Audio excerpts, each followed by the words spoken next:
ರಾಜ್ಯದಲ್ಲಿ ಮತ್ತೆ ದರ ಏರಿಕೆಯ ಬಿಸಿ ದುಬಾರಿಯಾದ ಮಸಾಲೆ ಪದಾರ್ಥಗಳ ಬೆಲೆ ಮೆಣಸಿನಕಾಯಿ ಜೀರಿಗೆ ಏಲಕ್ಕಿ ಸೇರಿ ಮಸಾಲೆ ದರ ಏರಿಕೆಯಾಗಿದೆ. ರಾಜ್ಯದಲ್ಲಿ ಮತ್ತೆ ದರ ಏರಿಕೆಯ ಬಿಸಿ ತಡ್ತಾ ಇದೆ, ದುಬಾರಿಯಾಗ್ತಾ ಇದೆ ಮಸಾಲೆ ಪದಾರ್ಥಗಳು. ಮೆಣಸಿನಕಾಯಿ ಜೀರಿಗೆ ಏಲಕ್ಕಿ ಸೇರಿ ಮಸಾಲೆ ದರ ಏರಿಕೆ ಆಗಿರುವಂತದ್ದು. ಅಕ್ಕಿ ತುಪ್ಪ ಬೆಲೆ ಏರಿಕೆ ಬೆನ್ನಲ್ಲೇ ಶಾಕ್ ನೀಡಿದ ಮಸಾಲೆ ಪದಾರ್ಥಗಳು. ಏಲಕ್ಕಿ, ಲವಂಗ, ಕಾಳು ಮೆಣಸು ಬೆಲೆಯಲ್ಲಿ ಭಾರಿ ಏರಿಕೆ ಆಗಿದೆ.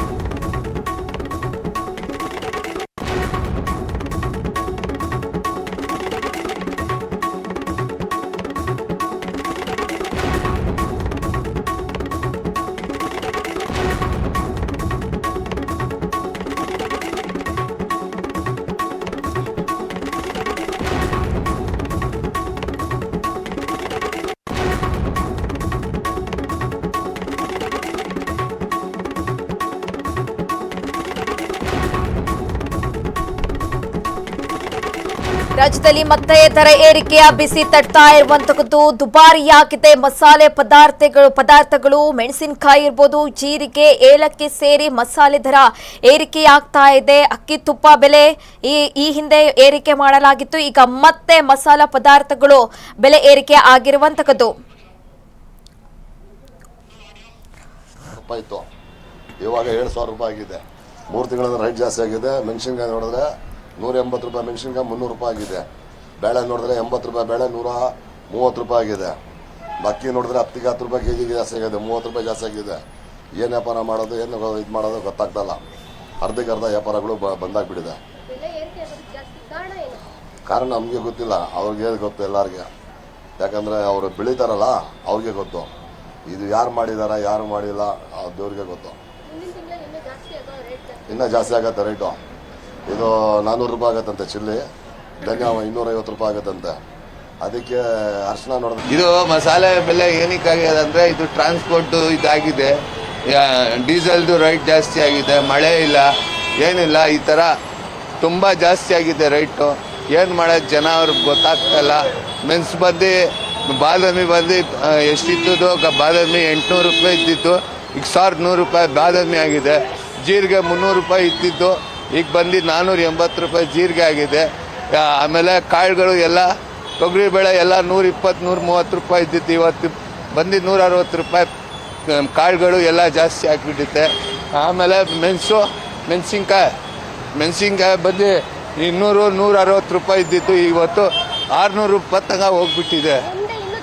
ಮುಂದೆ ಇನ್ನೂ ಜಾಸ್ತಿ ಆಗೋಕ್ಕೆ ಚಾನ್ಸ್ ಐತೆ ಮೇಡಮ್.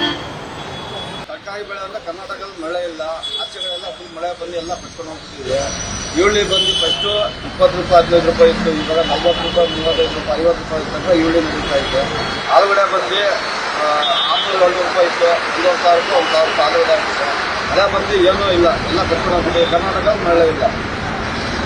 ರೆಡಿ ಆಯ್ತು ಮೇಡಮ್, ಜಾಸ್ತಿ ಆಗ ರೆಡಿ ಆಯ್ತು. ಇವಾಗ ನೆನ್ನೆಯಿಂದ ಜಾಸ್ತಿ ಆಗಿದೆ, ಬರ್ತಾ ಜಾಸ್ತಿ ಆಗೋದು. ಇವಾಗ ಮಳೆ ಜಾಸ್ತಿ ಇರೋದ್ರಿಂದ ಇವಾಗ ವ್ಯಾಪಾರ ಕಮ್ಮಿ, ಐಟಮ್ ಬರ್ತಾ ಇಲ್ಲ ಜಾಸ್ತಿ. ಒಂದೊಂದು ಕೆಜಿ ತಗೊಳ್ಳೋರಲ್ಲ, ಇವಾಗ ಅರ್ಧ ಕೆಜಿ 1/4 ಕೆಜಿ ತಗೊಳ್ತಾವ್ರೆ. ವ್ಯಾಪಾರ ಅಷ್ಟಿಲ್ಲ. ಬರೋ ತಿಂಗಳಿಂದ ಜಾಸ್ತಿ ಆಗುತ್ತೆ. ಹಾಗಲಕಾಯಿ ಮೇಲೆ 20 ರೂಪಾಯಿ ಜಾಸ್ತಿ ಆಗಿದೆ, ಬದನೆಕಾಯಿ ಮೇಲೆ 10 ರೂಪಾಯಿ ಜಾಸ್ತಿ ಆಗಿದೆ, ಅದು ಹೀರೆಕಾಯಿ ಮೇಲೆ 10 ರೂಪಾಯಿ ಜಾಸ್ತಿ ಆಗಿದೆ, ಬೀನ್ಸ್ ಮೇಲೆ 20 ರೂಪಾಯಿ ಜಾಸ್ತಿ ಆಗಿದೆ, ಡಬಲ್ ಬೀನ್ಸ್ ಮೇಲೆ 20 ರೂಪಾಯಿ ಜಾಸ್ತಿ ಆಗಿದೆ, ಗಡ್ಡೆಕೋಸು ಮೇಲೆ 10 ರೂಪಾಯಿ ಜಾಸ್ತಿ ಆಗಿದೆ. ಅದರಿಂದ ಎಲ್ಲ ಒಂದೊಂದು ಕೆಜಿ ತಗೊಳ್ಳೋರು ಅರ್ಧ ಕೆಜಿ 1/4 ಕೆಜಿ. ಇವಾಗ ಮಳೆ ಜಾಸ್ತಿ ಇರೋದ್ರಿಂದ ಇವಾಗ ವ್ಯಾಪಾರ ಕಮ್ಮಿ, ಐಟಮ್ ಬರ್ತಾ ಇಲ್ಲ ಜಾಸ್ತಿ. ಒಂದೊಂದು ಕೆಜಿ ತಗೊಳ್ಳೋರಲ್ಲ, ಇವಾಗ ಅರ್ಧ ಕೆಜಿ 1/4 ಕೆಜಿ ತಗೊಳ್ತಾವ್ರೆ. ವ್ಯಾಪಾರ ಅಷ್ಟಿಲ್ಲ. ಬರೋ ತಿಂಗಳಿಂದ ಜಾಸ್ತಿ ಆಗುತ್ತೆ. ಹಾಗಲಕಾಯಿ ಮೇಲೆ 20 ರೂಪಾಯಿ ಜಾಸ್ತಿ ಆಗಿದೆ, ಬದನೆಕಾಯಿ ಮೇಲೆ 10 ರೂಪಾಯಿ ಜಾಸ್ತಿ ಆಗಿದೆ, ಅದು ಹೀರೆಕಾಯಿ ಮೇಲೆ 10 ರೂಪಾಯಿ ಜಾಸ್ತಿ ಆಗಿದೆ, ಬೀನ್ಸ್ ಮೇಲೆ 20 ರೂಪಾಯಿ ಜಾಸ್ತಿ ಆಗಿದೆ, ಡಬಲ್ ಬೀನ್ಸ್ ಮೇಲೆ 20 ರೂಪಾಯಿ ಜಾಸ್ತಿ.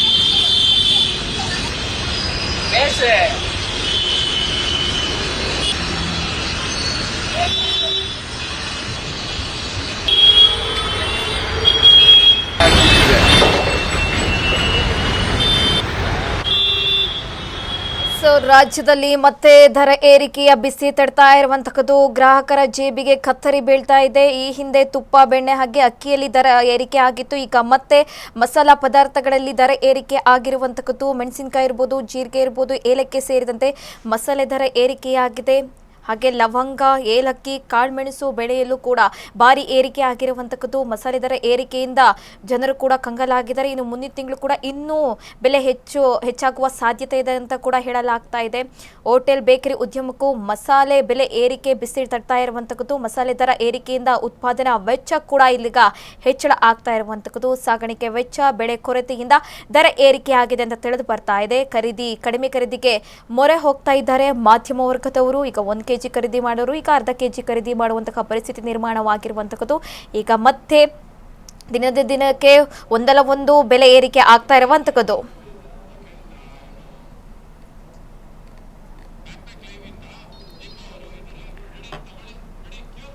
ಈ ಬಗ್ಗೆ ಹೆಚ್ಚಿನ ಡೀಟೇಲ್ಸ್ ಕೊಡ್ತಾರೆ ನಮ್ಮ ಪ್ರತಿನಿಧಿ ದೀಪಾ, ಲೈವ್ ನಲ್ಲಿ ಜಾಯಿನ್ ಆಗಿದ್ದಾರೆ. ದೀಪಾ, ಇದೀಗ ದಿನದಿಂದ ದಿನಕ್ಕೆ ಒಂದಲ್ಲ ಒಂದು ಪದಾರ್ಥಗಳ ಬೆಲೆ ಏರಿಕೆ ಆಗ್ತಾ ಇರುವಂತದ್ದು. ಈ ಹಿಂದೆ ತುಪ್ಪ, ಬೆಣ್ಣೆ, ಅಕ್ಕಿ ಆಯ್ತು, ಈಗ ಮತ್ತೆ ಮಸಾಲಾ ಪದಾರ್ಥಗಳ ಬೆಲೆ ಏರಿಕೆ ಆಗಿರುವಂತದ್ದು. ಒಂದ್ ರೀತಿಯಾಗಿ ಮತ್ತೆ ಗ್ರಾಹಕರ ಜೇಬಿಗೆ ಕತ್ತರಿ ಬಿದ್ದಿದೆ ಅಂತಾನೆ ಹೇಳ್ಬೋದು. ಏನೆಲ್ಲ ಡೀಟೇಲ್ಸ್ ಇದೆ ದೀಪಾ?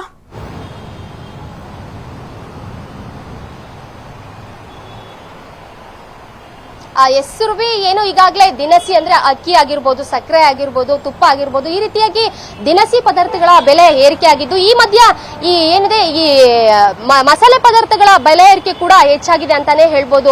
ಅದರಲ್ಲಿ ಹಸಿ ಒಣ ಮೆಣಸಿನಕಾಯಿ ಆಗಿರ್ಬೋದು, ಇನ್ನ ಏಲಕ್ಕಿ ಆಗಿರ್ಬೋದು, ಬಾದಾಮಿ ಆಗಿರ್ಬೋದು, ಅಥವಾ ಈ ಕಾಳು ಮೆಣಸು ಆಗಿರ್ಬೋದು, ಜೀರಿಗೆ, ಸಾಸಿವೆ, ಎಲ್ಲ ಈ ಮಸಾಲೆ ಪದಾರ್ಥಗಳ ಬೆಲೆ ಏರಿಕೆಯಿಂದ ಜನ ತತ್ತರಿಸಿ ಹೋಗಿದ್ದಾರೆ ಅಂತಾನೆ ಹೇಳ್ಬೋದು. ಯಾಕಂದ್ರೆ ಈ ಅಕ್ಕಿ, ಈ ದಿನಸಿ ಸಾಮಗ್ರಿಗಳ ಬೆಲೆ ಏರಿಕೆ ಈಗಾಗಲೇ ಮಧ್ಯಮ ವರ್ಗ ಆಗಿರ್ಬೋದು ಅಥವಾ ಕಡುಬಡವರ ಸಾಮಾನ್ಯ ವರ್ಗದವರಿಗೂ ಕೂಡ ಇದರ ಬೆಲೆ ಏರಿಕೆ ತಟ್ಟಿತ್ತು. ಈ ಮಧ್ಯ ಈ ತಿಂಗಳ ಬಜೆಟ್ ಮೇಲೆ ಕೂಡ ಇದು ದೊಡ್ಡ ಹೊಡೆತವನ್ನ ನೀಡಿದೆ ಅಂತಾನೆ ಹೇಳ್ಬೋದು. ಇನ್ನ ಈ ಮಸಾಲೆ ಪದಾರ್ಥಗಳ ಹಳೆ ಮತ್ತೆ ಹೊಸ ಬೆಲೆಯನ್ನ ನೋಡ್ತಾ ಹೋಗೋದಾದ್ರೆ, ಮೊದಲು ಈ ಹೋಲ್ಸೇಲ್ ದರದಲ್ಲಿ ಹೇಳ್ತಾ ಹೋದ್ರೆ ಗುಂಟೂರು ಮೆಣಸಿನಕಾಯಿ ಕೆಜಿಗೆ ಹಳೆ ದರ 160 ಇದ್ರೆ ಈಗ 300 ರೂಪಾಯಿ ಆಗಿರುವಂತದ್ದು. ಈಗ ಬ್ಯಾಡಗೆ ಮೆಣಸಿನಕಾಯಿ ಕೆಜಿಗೆ ಹಳೆ ದರ 260 ರೂಪಾಯಿ ಇದ್ದಿದ್ದು ಈಗ 560 ರೂಪಾಯಿ ಆಗಿರುವಂತದ್ದು. ಇನ್ನ ಜೀರಿಗೆ ಕೆಜಿಗೆ ಹಳೆ ಬೆಲೆ 200 ರೂಪಾಯಿ ಇದ್ದಂತದ್ದು ಈಗ 400 ರೂಪಾಯಿ ಬೆಲೆ ಏರಿಕೆ ಆಗಿರುವಂತದ್ದು. ಏಲಕ್ಕಿ ದರ ಕೂಡ 2200 ರೂಪಾಯಿ ಕೆಜಿಗೆ ಇದ್ದದ್ದು ಈಗ ಹೊಸ ದರ 3800 ರೂಪಾಯಿ ಆಗಿರುವಂತದ್ದು. ಇನ್ನ ಧನಿಯಾ ಆಗಿರ್ಬೋದು, ಹುಣಸೆ ಹಣ್ಣು ಆಗಿರ್ಬೋದು, ಇನ್ನ ಬಾದಾಮಿ, ಸಾಸಿವೆ ಇವೆಲ್ಲದೂ ಕೂಡ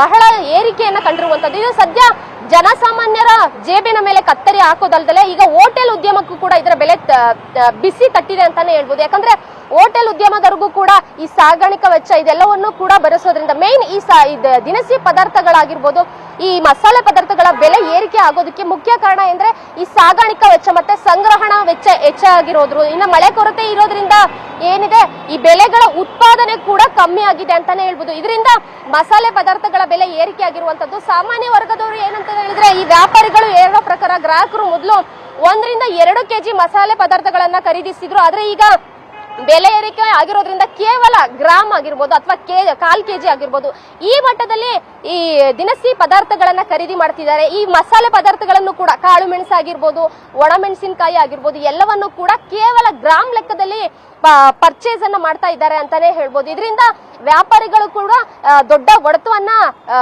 ತಿಂತಾ ಇದ್ದಾರೆ ಅಂತಾನೆ ಹೇಳ್ಬೋದು. ಹೋಟೆಲ್ ಉದ್ಯಮದಲ್ಲೂ ಕೂಡ ಇದು ಏರಿಕೆಯಾಗಿದ್ದು, ಮುಂದಿನ ದಿನಗಳಲ್ಲಿ ಹೋಟೆಲ್ ನಲ್ಲಿ ಸಿಗುವಂತಹ ಆಹಾರ ಬೆಲೆ ಕೂಡ ಏರಿಕೆ ಆಗೋ ಸಾಧ್ಯತೆ ಇದೆ. ಇದ್ರ ಜೊತೆಗೆ ಬೇಕರಿ ಉತ್ಪನ್ನಗಳಿಗೂ ಕೂಡ ಬೆಲೆ ಏರಿಕೆ ಮಾಡುವಂತಹ ಸಾಧ್ಯತೆ ಇದೆ. ಈಗಾಗಲೇ ದಿನಸಿ ಸಾಮಗ್ರಿಗಳ ಬೆಲೆ ಏರಿಕೆ ದೊಡ್ಡ ಹೊಡೆತ ನೀಡುವುದರ ಜೊತೆಗೆ ಈಗ ಈ ಮಸಾಲೆ ಪದಾರ್ಥಗಳ ಬೆಲೆ ಏರಿಕೆಯಿಂದ ಜನರ ಜೇಬಿಗೆ ಕತ್ತರಿ ಬಿದ್ದಂತಾಗಿದೆ ಅಂತಾನೆ ಹೇಳ್ಬೋದು. ಸುರಭಿ, ಧನ್ಯವಾದಗಳು ದೀಪಾ.